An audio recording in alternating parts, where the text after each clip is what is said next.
ओम नमो भगवते वासुदेवाय।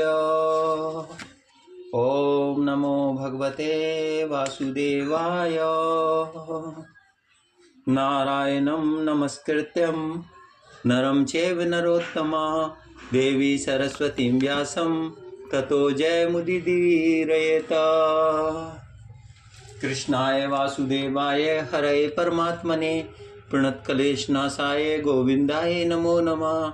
सूत जी कहते हैं, भागवत भक्ति रूपी महान धर्म को प्रणाम है, भगवान श्री कृष्ण को प्रणाम है।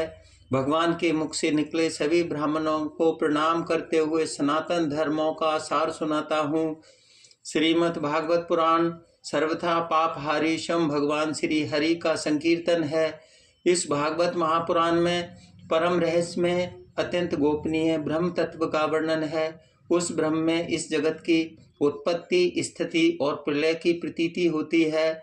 इसमें जगत की प्राप्ति के साधनों का स्पष्ट वर्णन है। सत्यम परम धीमहि, देवऋषि नारद की भक्ति से भेंट, उनका दुख दूर करना, आत्मदेव एवं गोकर्ण व्याख्यान, धुंधकारी की कथा और सप्ताह यज्ञ की विधि है। इस महापुराण के प्रथम स्कंद में भक्ति योग और उससे उत्पन्न होने वाले ज्ञान और वैराग्य का बड़ा उत्तम वर्णन है। परीक्षित की कथा, व्यास नारद संवाद के माध्यम से नारद चरित्र भी कहा गया है। परीक्षित को श्रृंगी ऋषि का श्राप, गंगा तट पर अनशन व्रत लेना व परमहंस श्री सुखदेव जी के साथ वार्तालाप है। दूसरे स्कंद में योग द्वारा शरीर त्याग की विधि, ब्रह्मा नारद संवाद, श्री हरि के अवतारों का छोटा रूप, प्राकृतिक सृष्टि की उत्पत्ति आदि। तीसरे स्कंद में पहले विदुर जी उद्धव जी का समागम एवं बाद में विदुर जी का मैत्रेय जी से मिलन और संवाद का प्रसंग है।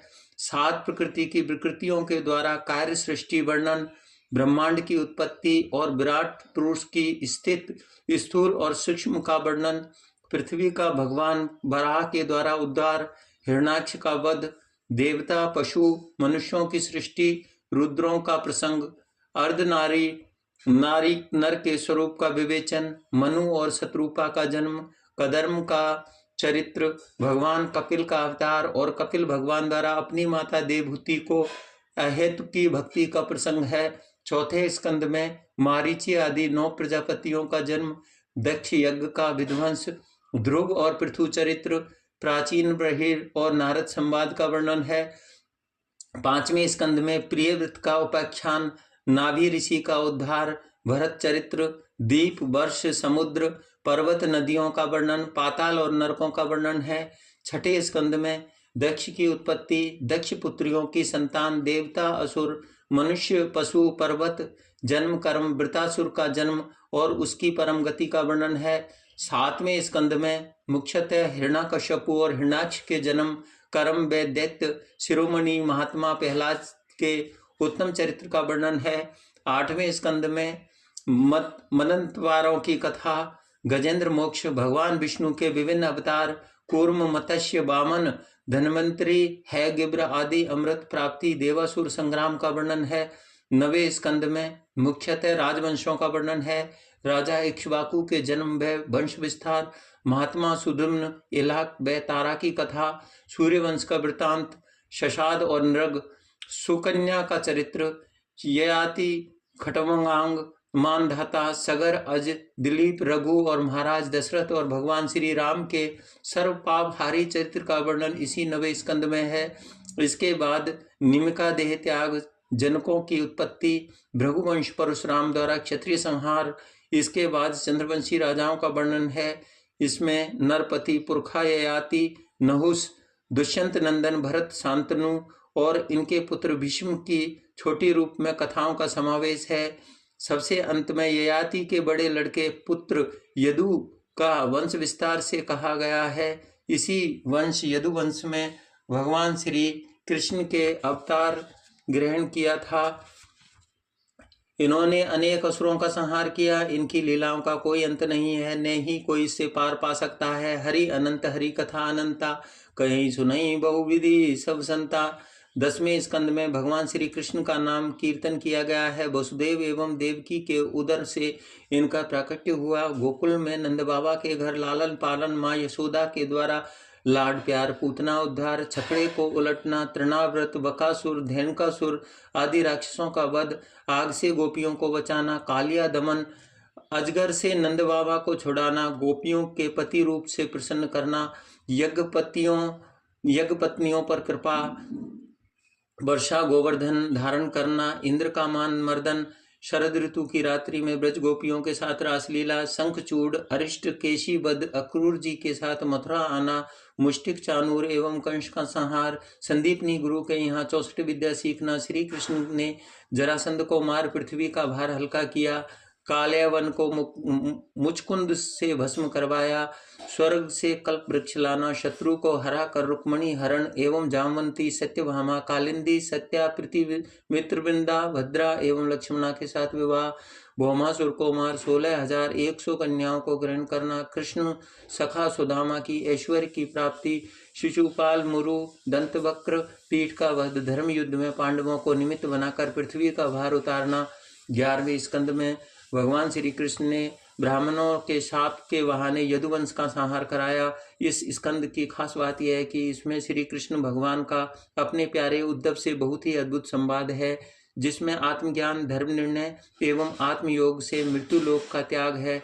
12वें स्कंद में अलग अलग युगों के लक्षण, उनमें रहने वालों के बारे में, कलयुग में मनुष्यों की गति, 4 प्रकार के प्रलय, 3 प्रकार की उत्पत्ति, परम ज्ञानी राजा परीक्षित का शरीर त्याग, वेदों की शाखाओं, सबसे अंत में सूर्य के गुणों का वर्णन है। श्री व्यास भगवान कहते हैं कि मैंने इस श्रीमद् भगवत महापुराण में श्री कृष्ण भगवान का नाम लीला का हर संभव कीर्तन किया है। जो मनुष्य गिरते पड़ते, सुख दुख पाते, पाप पुण्य करते हुए यदि ऊंचे स्वर में 3 बार यह बोल दें कि हरे नमः, हरे नमः, हरे नमः, ऐसा बोलने से सभी पापों का नाश होता है। भगवान श्री कृष्ण के नाम लीला गुण का संकीर्तन करने से स्वयं भगवान भक्त के मन में आकर बस जाते हैं। यह परम पावन और मंगलमय है। श्रीमद् भागवत निर्मल ज्ञान और मोक्ष प्राप्ति का एक सुगम साधन है। भागवत महापुराण सब उपनिषदों का सार है। जैसे नदियों में गंगा, देवताओं में विष्णु, वैष्णवों में शंकर भगवान, क्षेत्रों में काशी सर्वश्रेष्ठ है, वैसे ही भागवत रूपी पुराणों में राजा है, इसलिए श्रीमद् भागवत से अलंकृत है। स्वयं भगवान नारायण ने ब्रह्मा जी के लिए 4 श्लोक में सुनाया। ब्रह्मा जी ने देवऋषि नारद जी को, नारद जी ने व्यास नारायण को, व्यास जी ने अपने पुत्र परमहंस श्री सुखदेव जी को इसके अध्ययन करवाया। सुखदेव जी ने राजा परीक्षित को उनके जीवन मुक्त किया। जो मनुष्य एकादशी द्वादशी के दिन मथुरा, पुष्कर, कुरुक्षेत्र, द्वारका, सुखताल आदि क्षेत्रों में इसका पाठ करता है, उसके सभी तरह के कलह कलेश समाप्त हो जाते हैं। वह भगवान श्री कृष्ण को प्राप्त करता है। कलयुग में केवल केशव का कीर्तन ही भवरोगों की दवा है। ऐसे श्री कृष्ण भगवान को हम बारंबार प्रणाम करते हैं। व्यास नंदन श्री सुखदेव भगवान को प्रणाम, श्री सद्गुरुदेव को प्रणाम। बोलो श्रीमद् भागवत महापुराण की जय जय जय, श्री वृंदावन धाम की जय जय जय, श्री सुखताल धाम की जय जय जय, श्री सर्व संतन की जय जय। धर्म की जय हो, अधर्म का नाश हो, विश्व का कल्याण हो। गौ माता की जय हो, प्राणियों में सद्भावना हो। भारत माता की जय हो। जय जय श्री राधे, जय जय श्री राधे। श्री भागवत भगवान की है आरती, पापियों को पाप से है तारती। यह अमर ग्रंथ है, मुक्ति पंथ है, पंचम वेद निराला, नव ज्योति जगाने वाला। हरि नाम यही, हरि धाम यही, जग में मंगल की आरती। पापियों को पाप से है तारती, श्री भागवत भगवान की है आरती। पापियों को पाप से है तारती।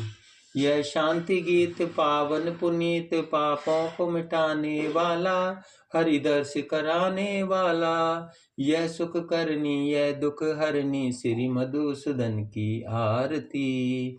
पापियों को पाप से है तारती, श्री भागवत भगवान की है आरती। पापियों को पाप से है तारती। यह मधुर बोल पग पंथ खोल, सन्मार्ग बताने वाला, बिगड़ी को बनाने वाला। श्री राम यही घनश्याम यही, प्रभु के महिमा की आरती। पापियों को पाप से है तारती, श्री भागवत भगवान की है आरती। पापियों को पाप से है तारती।